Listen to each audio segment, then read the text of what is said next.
Listen up, black boy. Know your place. This entrance is for white members only. Can't you read? Or are you too dumb to understand English? Wade Clark grabs the leather portfolio and rips it from the man's hands. Papers explode across the parking lot. Then he shoves him, both palms to the chest. The man steps back, mid-50s, clean polo, pressed khakis. Wedding ring catches the sunlight. His face stays calm. Sir, I'm here for the 12:30 event. I don't care. Clark closes the distance. You want handouts, free food. That's what your kind does. He spits near the man's shoes. Not at my club. The man meets his eyes. You have no idea who I am. Clark laughs, turns away. His radio crackles. 2 police cars roll through the gates. In 90 minutes, Wade Clark's world will collapse. The police cars stop 10 feet away. Doors open. 2 officers step out. Officer Troy Scott moves first. 36 years old, 12 years on the force. 6 complaints for excessive force. All dismissed. He scans the parking lot, sees Wade Clark standing near the club entrance, sees the man in the polo shirt, the scattered papers on the ground.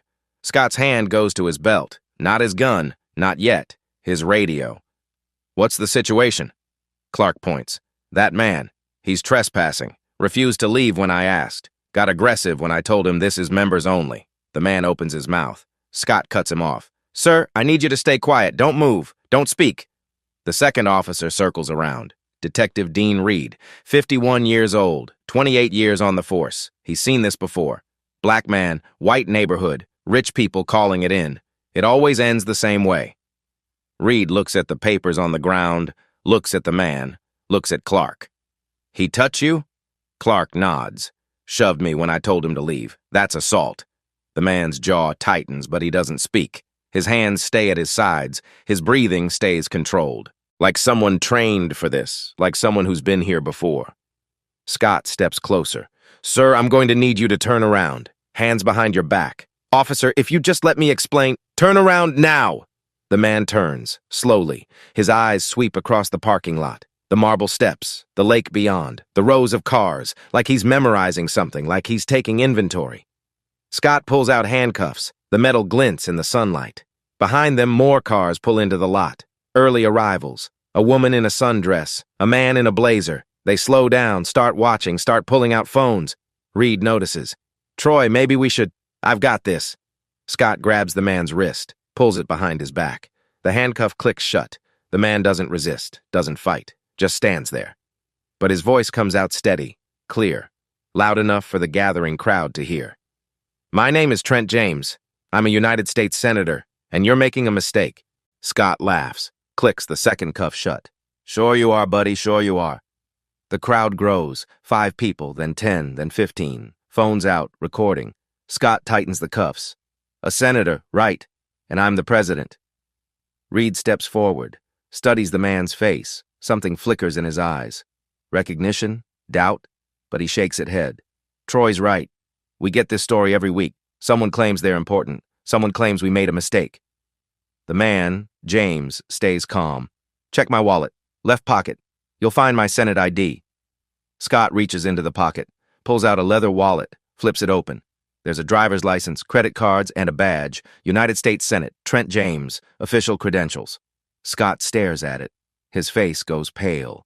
For 3 seconds, nobody moves. Then Clark's voice cuts through. That's fake. Has to be. Look at him. Does he look like a senator to you? Reed grabs the wallet, studies the badge, holds it up to the light, checks the hologram, the embossing, the signature. Everything looks real. But he's not about to admit that. Not in front of this crowd, not with Clark watching. These things can be faked, Reed says, loud enough for everyone to hear. We'll verify it at the station. A woman in the crowd shouts, He just told you who he is. Check your computer. Scott spins around. Ma'am, step back. This doesn't concern you. It concerns all of us. Another voice, male, older. You can't just arrest someone because, sir, if you interfere with police business, I'll arrest you too. The crowd goes quiet, but the phones stay up, recording everything. James speaks again, calm, measured. Officer Scott, Officer Reed, I understand you're doing your job, but I'm asking you, check your system, run my name. This will take 30 seconds.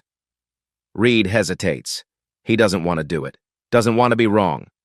But the crowd is growing. 20 people now, maybe more. And if this guy is a senator, he pulls out his radio. Dispatch, this is Reed. Can you run a name for me? Trent James, James. Check if there's a U.S. Senator by that name. Static. Then a voice. Stand by. The seconds crawl. James stands with his hands cuffed behind his back. His polo shirt is wrinkled now. There's dirt on his khakis from where Scott shoved him, but his face stays steady. His breathing stays even. Clark shifts his weight, crosses his arms. This is a waste of time. He's lying, I can tell. A new voice joins the crowd. That is Senator James. I voted for him. Another voice. I've seen him on TV. That's definitely him. Reed's jaw clenches. His radio crackles. Detective Reed, we have a Trent James, United States Senator. Second term, Judiciary Committee, Civil Rights Subcommittee. That your guy? Reed's hand freezes on the radio. He looks at Scott. Scott looks at James. The parking lot goes silent. Then Clark steps forward, fast, aggressive. No way, you're telling me this. This person is a senator? I don't believe it. Reed presses the button. Dispatch, can you send a photo? Negative. System's down for maintenance, but I'm looking at his official page right now. 53 years old, gray hair, African American. Matches your description. Reed looks at James. Gray hair, 53, African American. Everything matches. Scott takes a step back. His face drains of color. Oh, God. But Reed isn't ready to back down. Not yet. Not with everyone watching. Dispatch, is there any active investigation on this individual? Any warrants? Anything that would justify detainment? Negative. Clean record. Any reports of stolen Senate credentials? Negative. Reed releases the button. Silence hangs heavy. The crowd waits. Clark waits. James waits. Then Reed makes his decision. We still need to verify at the station. Credentials can be forged. We need to confirm identity through proper channels. A gasp from the crowd. Someone yells. You just confirmed it! Let him go! But Reed shakes his head. Protocol is protocol. If he's really a senator, this will be cleared up in 20 minutes. If he's not, we've done our job. James's voice cuts through the noise. Still calm, still measured, but with an edge now. Detective Reed, you know who I am. Your dispatch confirmed it. You're choosing to proceed anyway. I want you to understand what that means. Reed meets his eyes. It means I follow the law, even when it's inconvenient. The law says you need probable cause. What crime do you believe I committed? Trespassing, assault, resisting. I haven't trespassed. This club is private property, but I was invited. I haven't assaulted anyone. You have only Mr. Clark's word against mine, and I haven't resisted. I've complied with every instruction. Clark jumps in. He shoved me. I told you that. James turns his head, looks at Clark. I never touched you. You shoved me. You threw my belongings. There are witnesses. The woman in the sundress raises her hand. I saw it. The club manager pushed him first. The man in the blazer nods. That's what I saw too. Reed's radio crackles again. Detective, we're also showing Senator James is scheduled for an event at the Lakeside Country Club today, 12:30 p.m., fundraiser luncheon. The words hit like a bomb. Clark's face goes white. His mouth opens, closes, opens again. What? Reed presses the button. Say again? Senator James has a campaign event scheduled at that location. Today, he's the guest of honor. The crowd erupts, voices overlapping, shouting, some at the officers, some at Clark. Scott's hands shake as he reaches for his cuff keys. Sir, I'm sorry, I didn't... But Reed grabs his arm, stops him. Not yet. Scott stares at him. Dean, he's a senator. At his own event, we need to... I said not yet. Reed's voice drops low, hard. We verify at the station, by the book, every step documented. Because if this goes wrong, if there's any doubt, it's our careers. James speaks softly, so softly the crowd leans in to hear. Detective Reed, you're not protecting your career. You're ending it. Reed's jaw sets. Get him in the car. Scott hesitates, looks at the crowd, looks at Reed, looks at James. Then he takes James by the arm and walks him toward the patrol car. The crowd follows, recording, shouting. A woman is crying. A man is on his phone, voice urgent. Yes, I'm calling the news. You need to get down here now. James doesn't resist, doesn't pull away. He lets Scott guide him to the car, lets him open the door, lets him push his head down. Before he gets in, James looks back. Not at Reed, not at Scott, not at Clark. At the club entrance, at the marble steps, at the building beyond. His building. And just for a second, something crosses his face. Not anger, not fear, a smile. small, knowing, like a man watching pieces fall into place. The car door slams shut. The patrol car pulls away. James sits in the back seat, hands cuffed behind him, metal digs into his wrists. He watches through the window as the marble steps disappear. Scott drives. Reed sits passenger side. Neither speaks for the first mile. Then Reed turns around. "This is procedure. We're not targeting you." James meets his eyes. "You know that's not true. We're following protocol. You're following Wade Clark's lies."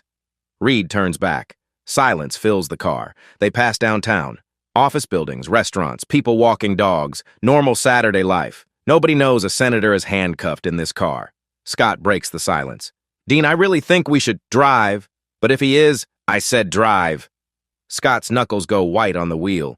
James leans his head back, closes his eyes. His body camera is still running, hidden in his belt buckle. Battery good for 6 hours, recording everything, their choices, his compliance, every word they say. The station appears ahead. Old brick building, American flag hanging limp. 2 patrol cars in the lot. Scott parks, opens James's door. "Watch your head." James steps out. Sun beats down. Sweat runs down his back. Wrists ache. But he walks steady, head up, shoulders straight. Inside, the station smells like coffee and floor cleaner. The desk sergeant looks up. His eyes widen. "Is that—" Reed cuts him off. "We need a holding cell. Pull up his file. Full background check." The sergeant stares. "I think that's Senator." "Just do it." The sergeant nods, points down a hallway. "Cell 3. They walk James past offices, past a break room where 2 officers eat lunch. Both stop mid-bite. One pulls out his phone.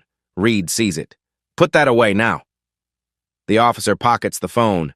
Cell 3 is small. Concrete walls, metal bench, single toilet, fluorescent light buzzing overhead. The air is stale and heavy. Scott unlocks the cuffs. James rubs his wrists. Red marks circle both. Deep impressions. They'll bruise. "We'll be back soon," Scott says quietly, almost apologetic. "Do you need water?" "Troy." Reed's voice is sharp. "Let's go." The door clangs shut. Lock clicks. James sits on the metal bench. Breathes. In through the nose, out through the mouth, a technique from law school before his first big case.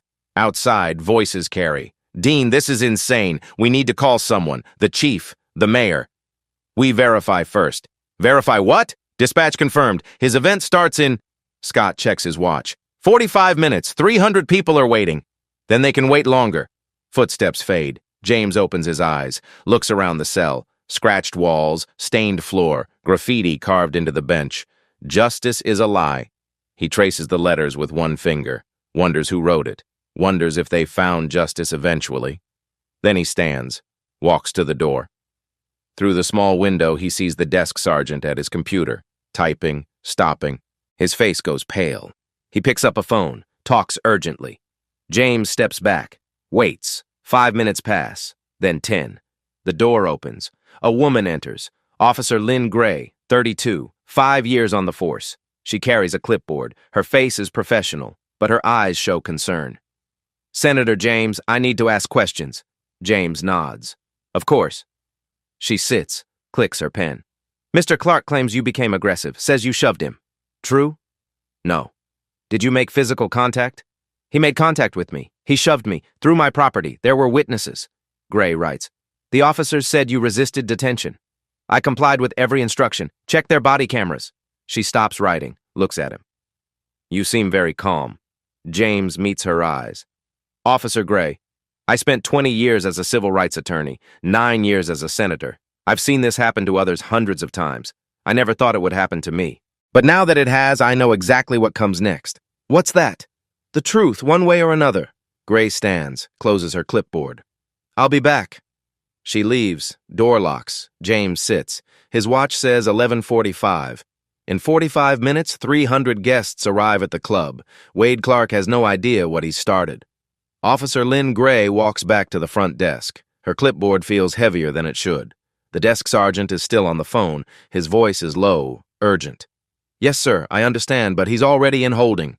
Detective Reed made the call." Gray sets her clipboard down. "Who are you talking to?" The sergeant covers the receiver. "The chief. He's on his way." "The chief? Why?" Because that really is Senator Trent James, and he's supposed to be at a fundraiser in 38 minutes. Gray's stomach drops. She looks down the hallway, toward cell 3. Does Reed know? I told him. He said to wait. Wait for what? The sergeant doesn't answer, goes back to his phone call. Gray pulls out her phone, opens a browser, types Senator Trent James. The results fill her screen.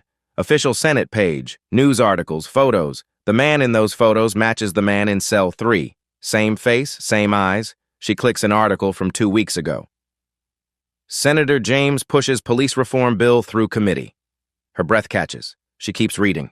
The bill targets excessive force, requires body cameras, mandates de-escalation training, removes qualified immunity for officers who violate civil rights. Officer Troy Scott appears beside her, looks at her phone. His face goes white. Oh God, Lynn, we arrested the guy writing laws about us. I know. We cuffed him. Reed told him he looked like a criminal. Gray closes her phone. Where is Reed? His office. On the phone. They walk down the hallway. Stop outside Reed's office. The door is cracked. Reed's voice carries out.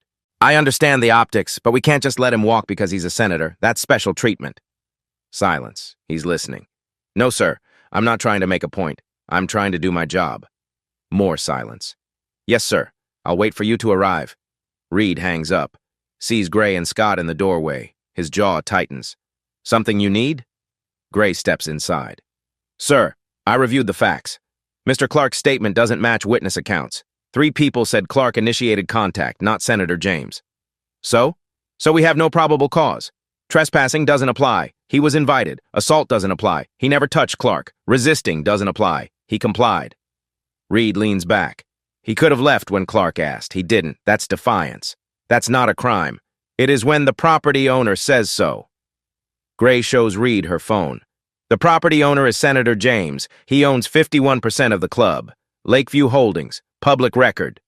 The words hang. Scott steps forward. He owns the club? Gray nods.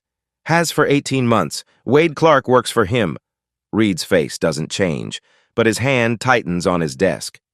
That doesn't change anything. Clark manages the property. He has authority. Not over the owner. Sir, we arrested a man for trespassing on his own property. Reed stands, walks to his window. A news van pulls in. Channel 7. Reporter jumps out. Camera crew follows. How did they? Someone at the club called them, Scott says. 20 people were recording. It's probably already online. Reed's jaw works. He's trapped. He knows it, but he's not backing down.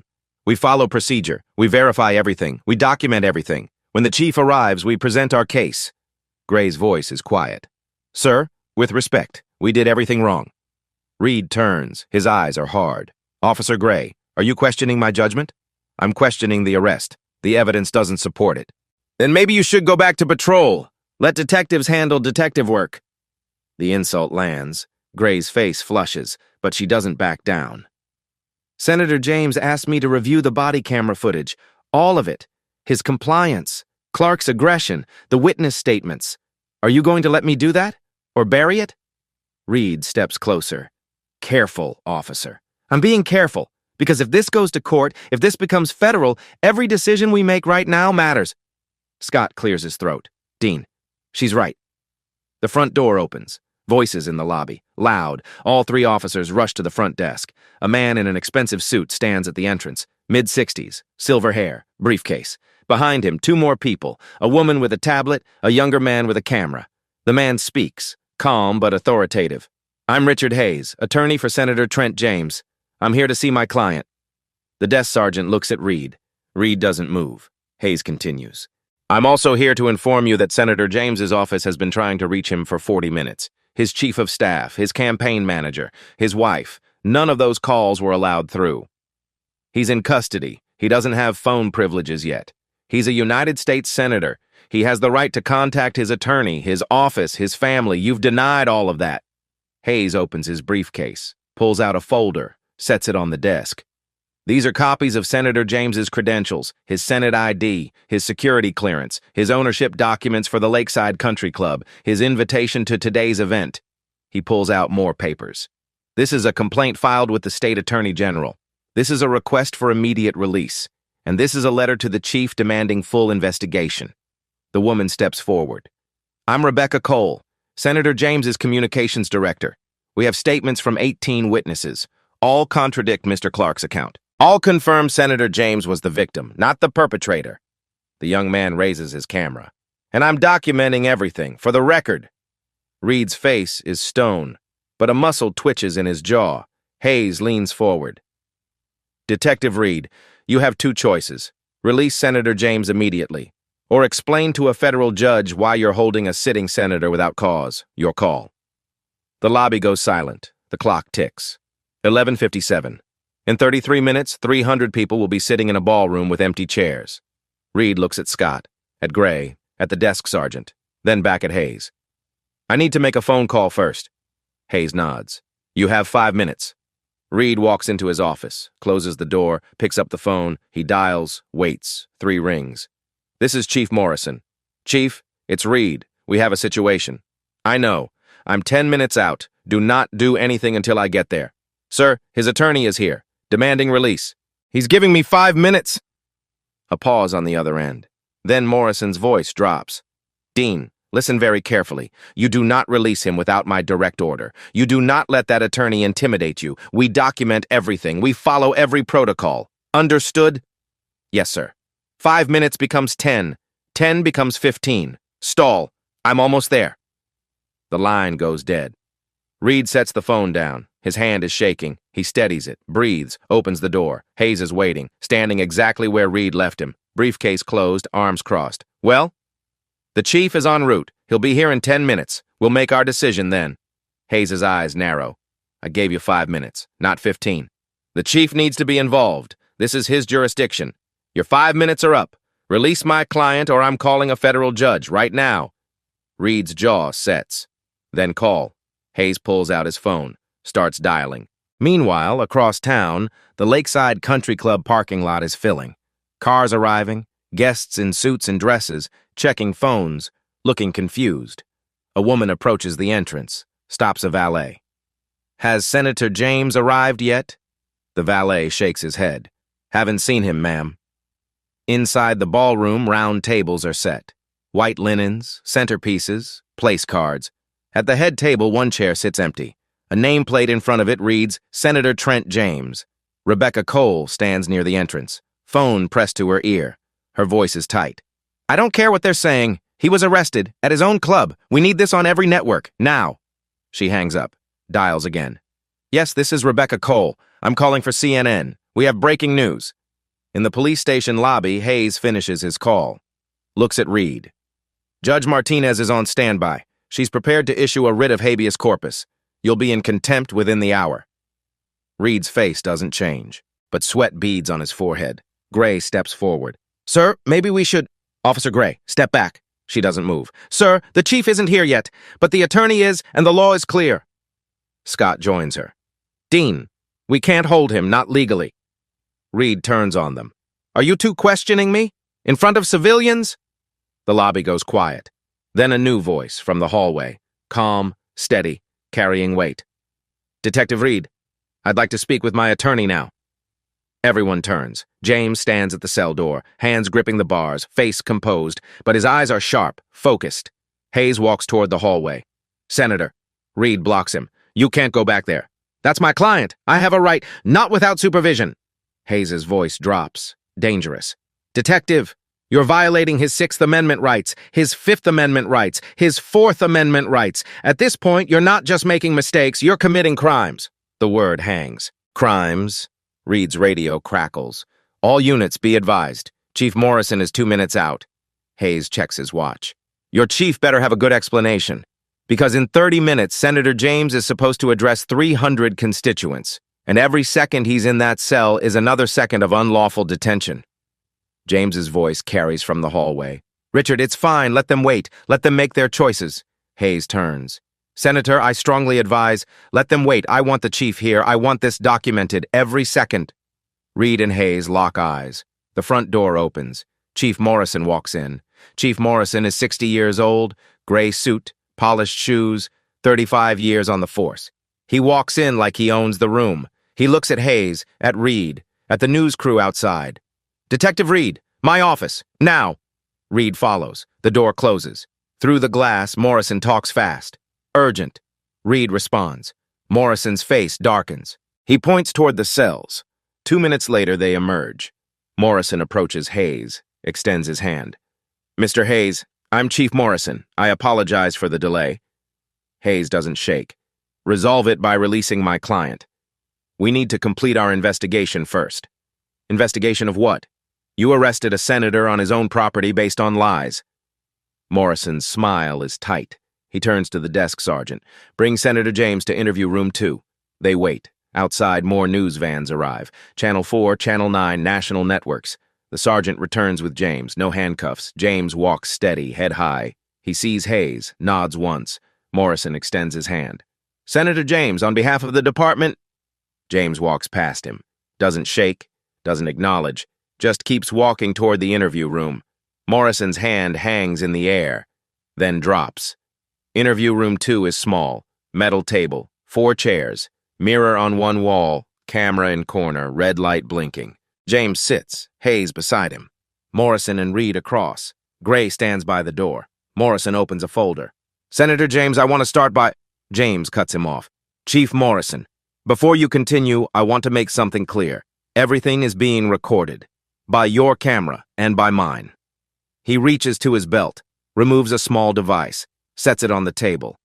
Morrison stares. Is that a body camera? Yes, I've been recording since the club, every word, every action. Reed's face goes pale. Morrison clears his throat. We're not the enemy. We're establishing facts. The facts are simple. Wade Clark assaulted me, threw my property, shoved me, called police and lied. Your officers arrested me without cause, denied my rights, held me for over an hour, all documented. Morrison flips pages. Mr. Clark claims you became aggressive, refused to identify yourself. Mr. Clark is lying. I identified myself immediately, explained why I was there. He refused to listen. Why didn't you just leave, avoid the situation? James leans forward. Why should I leave my own property? Would you leave your house if someone said you didn't belong? Morrison shifts. You own the club? 51%. Through Lakeview Holdings, LLC, 18 months. Wade Clark knows this. I attend board meetings, review financials, approve the renovation budget last quarter. Reed speaks. Then why didn't you say that when we arrested you? James turns to him, eyes cold. I told you I was there for an event. I told you I was a senator. I told you to check your system. You chose not to believe me. You chose unlawful arrest. Why would saying I own the property make any difference when you'd already decided I was lying? The question hangs. Morrison flips another page. We have Mr. Clark's statement. I have 18 witness statements contradicting him. My attorney has them. Morrison's jaw tightens. We'll review everything. But I need your version. For the record, James sits back. You want my version? I arrived at my club at 11:25, 90 minutes early for my fundraiser. Wade Clark intercepted me, used racial slurs, physically assaulted me, called police, fabricated charges. Your officers refused to verify my identity properly, arrested me, humiliated me in front of witnesses, violated my constitutional rights. And now you're acting like this is reasonable investigation instead of catastrophic failure. Silence. Morrison closes his folder. Senator, I understand you're upset. I'm not upset, Chief. I'm documenting. There's a difference. Hayes places a hand on James's arm. Senator, perhaps?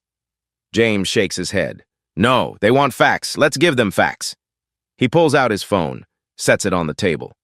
I want to file formal complaints against Wade Clark for assault and false report, against Officer Scott and Detective Reed for unlawful arrest, civil rights violations, and denial of due process. Do you have the forms, or should my attorney draft them? Morrison's face is stone, but his eyes show something else. Fear. Morrison stands. Senator James, you're free to go. The arrest is voided. We'll process paperwork immediately. James doesn't move. Voided? Yes, charges dropped. You're no longer in custody. That's not what I asked. I want it expunged, erased from my record, like it never happened. Morrison hesitates. We'll mark it unfounded. Not good enough. I want expungement. Completely. Today. Hayes leans forward. An expungement is required. Anything less admits the arrest was valid. It wasn't. Morrison looks at Reed. Reed looks at the floor. I'll need to consult with the city attorney. Then consult.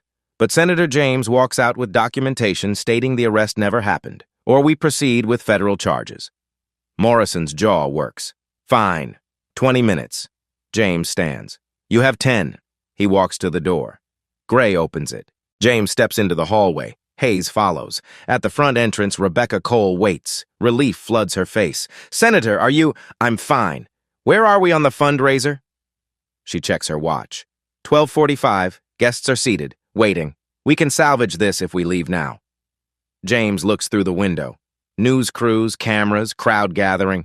How many witnesses at the club? 18 confirmed statements, all supporting your account. We have video, multiple angles. James nods. Good. Send copies to Hayes. File with the State Attorney General. Make sure every outlet has access. Already done. CNN wants a statement. So does NBC. Washington Post runs the story in 20 minutes. James pulls out his phone. 17 missed calls. His wife, his chief of staff, the Senate Majority Leader. He dials. His wife answers immediately. Trent, are you— I'm okay, I'm out, heading to the fundraiser. Forget the fundraiser, come home. I can't. 300 people showed up. They deserve to see me. Her voice breaks. You were arrested, handcuffed, put in a cell. I know, but if I don't show up, they win. Clark wins, Reed wins. Silence. Then she speaks, quiet but firm. Then go. Make them regret everything. James closes his eyes. I will. He hangs up, looks at Hayes. The expungement? Hayes checks his phone. Morrison sent it. Signed. The arrest is officially void. James takes the document, folds it, pockets it. Then let's go. But as he walks toward the door, his hand tightens around his body camera. The real fight hasn't started yet. The drive takes 12 minutes. James sits in the back of Rebecca's car. Hayes in the passenger seat. Nobody speaks. James stares out the window, past the police station, past downtown, toward the lake, toward the club. His phone buzzes. Text from his chief of staff. Senate Majority Leader wants you to call, ASAP. He ignores it. Another text. Press conference scheduled for 3 p.m. You need talking points. He ignores that too. Rebecca glances in the rearview mirror. Senator, what do you want to say when we arrive? Nothing yet? Let them wait. The guests are confused, worried. Some are leaving. Let them leave. The ones who stay matter more. They pull into the club parking lot. It's packed now. Cars everywhere. News vans lining the street. Reporters with microphones. Camera crews setting up. James steps out, straightens his polo, brushes dirt off his khakis. The torn collar is visible. The scuff marks on his shoes. The red marks on his wrists. He doesn't hide any of it. A reporter rushes forward. Senator James, can you comment on your arrest? James walks past her, toward the entrance, toward the marble steps where Wade Clark humiliated him 2 hours ago. Clark isn't there now. Smart. Inside, the ballroom is silent. 300 people in chairs. All eyes turn toward the entrance, toward James. He walks down the center aisle, every step deliberate, every eye on him. Some people gasp, some pull out phones, some just stare. At the head table, his empty chair waits, his nameplate still there. James doesn't sit. He walks to the podium, adjusts the microphone, looks out at the crowd. Thank you for waiting. I apologize for my delay. As many of you have heard by now, I was arrested this morning, right here, in this parking lot, by police who were called because the club manager believed I was trespassing. Murmurs ripple through the crowd. James continues. Wade Clark told officers I didn't belong here, that I was aggressive, that I assaulted him. All of that was a lie. He reaches into his pocket, pulls out a small remote, clicks it. A screen descends behind him. A projector turns on. But I don't expect you to just take my word for it. Let me show you what actually happened. The screen flickers. Then video appears. It's parking lot footage, security camera angle. Timestamp, 11:27 a.m. James walks into frame, carrying his portfolio. Calm, heading toward the entrance, Wade Clark steps into his path. The video has no audio, but body language tells the story. Clark's aggressive posture, his pointing finger, James trying to explain, Clark grabbing the portfolio, ripping it away, papers flying. Then Clark shoves James, both hands to the chest. James stumbles backward. The crowd gasps. The video continues. James stays calm, tries to speak. Clark gets in his face, spits near his feet. Someone in the crowd stands. Oh my God! James clicks the remote again. The video switches angles. Valet camera this time. Closer, clearer. Clark's mouth moves, racial slurs impossible to miss even without audio, his finger jabbing James's chest, his hands shoving again. Then police arrive, 2 cars. Scott and Reed step out. Clark points at James, gestures wildly. James tries to explain. Scott cuts him off. Handcuffs come out. The crowd watches in silence as James is forced to turn around, as cuffs click shut, as he's walked to the patrol car. But then the camera catches something else. Clark's face. After James is in the car, after the doors close, he's smiling, laughing, high-fiving one of the valets. The crowd erupts, voices overlapping, angry, shocked. James clicks the remote again. The screen goes black, then new footage appears. That was the visual evidence. Now let me show you the audio. A waveform appears on screen, audio player interface. James clicks play. Wade Clark's voice fills the ballroom, tinny, recorded, but clear. Listen up, black boy. Know your place. This entrance is for white members only. Silence in the ballroom. Absolute silence. The recording continues. Clark's insults, his threats, his lies to the officers. Then a new voice. Officer Scott.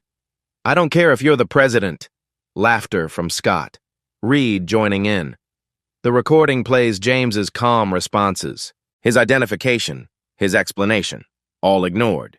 Then the 911 call. Clark's voice. Yes, we have a suspicious black male, mid-50s, refusing to leave. Definitely doesn't belong here. Probably trying to crash the event. The pause. No, ma'am. He's not a member. I know all our members. This is someone undesirable. The crowd is on their feet now. Some crying, some shouting. The anger is palpable. James lets the moment breathe, lets them feel it. Then he clicks again. And now the documents. The screen shows an email from Wade Clark to Officer Troy Scott, dated 3 days ago. Subject, problem body. That senator is coming Saturday, the black one pushing police reform. You know what to do. Make it stick. Scott's reply, understood. I'll be on duty that morning. The crowd explodes, voices shouting, people standing, some heading for exits, some calling police themselves. James raises his hand. The room quiets. There's more. He clicks again. Another email. Clark to the club's board president. Dated 6 months ago. We need to address the ownership situation. Having him as majority shareholder is destroying our reputation. Members are complaining. We need to find a way to force him out before he ruins us completely. Board president's reply. Agreed. Legal is exploring options. Keep this quiet. James lets that sit. Then clicks again. More emails. A thread. Clark coordinating with board members. Planning ways to create problems for James, to document incidents that would justify banning him from the property he owns. One email suggests catching him in violation of club rules. Another suggests manufacturing complaints from members. A third suggests involving law enforcement if necessary.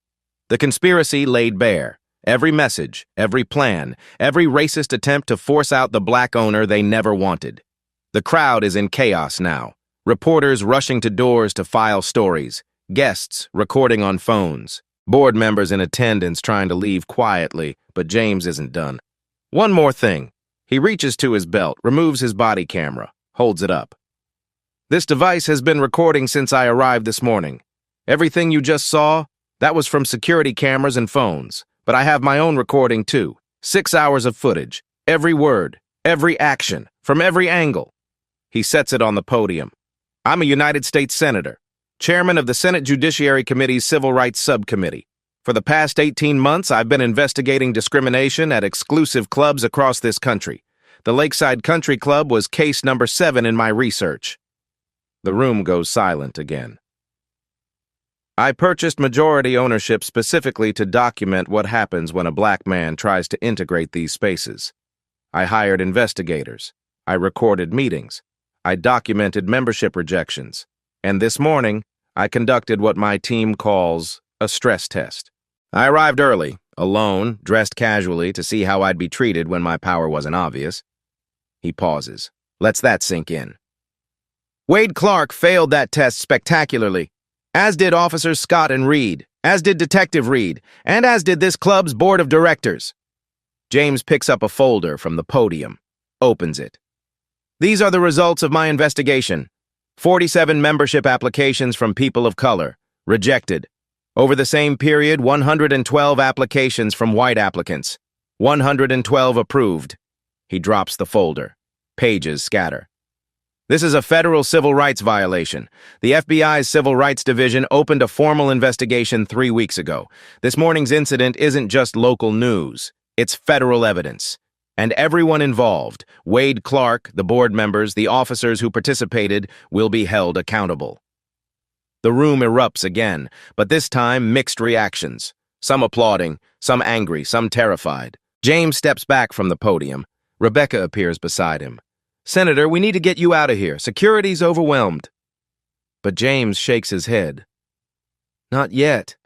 I came here for a fundraiser. These people came to support my campaign. They deserve that." He turns back to the microphone. "If you'd like to leave, I understand. This has been a difficult morning. But if you'd like to stay, I'd be honored to answer your questions, to hear your concerns, to talk about why I'm running for re-election and why moments like this morning prove we still have so much work to do." Slowly, people sit back down. Not everyone. Maybe half. But that's enough. James sits in his chair at the head table, the one with his nameplate. And for the first time all morning, he smiles. Not because he's happy, but because the evidence is out there now, undeniable, documented, public, and there's no taking it back. The fundraiser continues. Questions come. James answers. Honest, direct, no spin. A woman in her 60s raises her hand. "Senator, why didn't you identify yourself immediately? Why let it escalate?" James considers. "Because thousands of black men are treated exactly like I was this morning, but they're not senators. They don't have attorneys on speed dial. They don't have body cameras or federal protection. If I had pulled rank immediately, the lesson would have been respect power. But the lesson needs to be respect humanity. Every person deserves dignity, regardless of title, regardless of race." Applause, some crying, another question.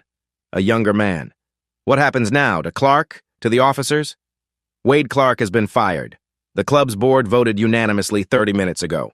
He's also facing criminal charges. Assault, filing a false police report, conspiracy to violate civil rights. Murmurs through the crowd. Officer Troy Scott and Detective Dean Reed are suspended pending investigation.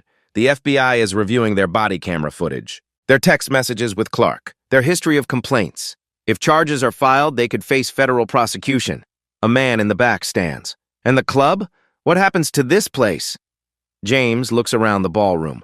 The chandeliers, the white tablecloths, the lake view. The Lakeside Country Club will undergo significant changes. The current board is resigning.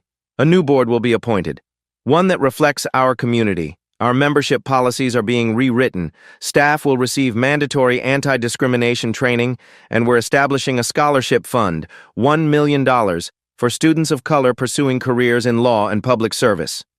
The applause is louder now. James continues. But this isn't just about one club. My Senate subcommittee will hold hearings next month. We're examining discrimination in private clubs nationwide. We're looking at tax exemptions these clubs receive, federal funding for golf courses and country clubs. If you benefit from public resources, you don't get to discriminate. That's the legislation I'm proposing. Rebecca approaches, whispers in his ear. James nods. I'm told we have some unexpected guests. The ballroom doors open. Officer Lynn Gray enters. Behind her, 3 other officers, not in uniform, street clothes. Gray approaches the microphone. James steps aside. "Senator James, my name is Officer Lynn Gray. I was at the station this morning. I witnessed your arrest, and I want to say publicly, what happened to you was wrong, completely wrong. Detective Reed ignored evidence. Officer Scott used excessive force, and I didn't speak up loud enough to stop it." Her voice cracks. "I became a police officer to serve my community, to protect people. But this morning, I watched my colleagues violate the rights of a sitting senator. And if they do that to you, how many others have they hurt? People without your resources, your platform." She looks at the crowd. "These 3 officers behind me, we're filing formal complaints against Reed and Scott. We're requesting an independent investigation, and we're calling for body cameras to be mandatory, always on, with footage stored independently so it can't be deleted or manipulated." The crowd rises. Standing ovation. Gray steps back. James returns to the microphone. "Thank you, Officer Gray. That took courage." His phone buzzes. Text from his chief of staff. CNN just reported it. Wade Clark arrested 15 minutes ago. Reed and Scott suspended. FBI confirms investigation. James pockets the phone, looks at the faces. Some are donors. Some are constituents. Some are reporters. All are witnesses to something bigger than a fundraiser. I want to say one more thing before we end. The room quiets. This morning, I was humiliated, assaulted, arrested, thrown in a cell. For the crime of being black in a space someone decided I didn't belong. And I'm a United States Senator. I have power. I have resources, protection, but millions of Americans face this same treatment every day in their neighborhoods, at their jobs, in stores, in schools, and they don't have what I have. He pauses, lets the weight settle. So yes, I'm angry. Yes, I want accountability. But more than that, I want change. Real change. Not performative, not symbolic. I want policies that protect everyone, training that works, accountability that sticks, and I want a country where a black man can walk into a country club or a coffee shop or a bank or his own home without fear. His voice drops, softer now, but carrying. This morning could have broken me. It could have made me cynical, made me give up, but instead it reminded me why I do this work, why I run for office, why I push for reform even when it's unpopular.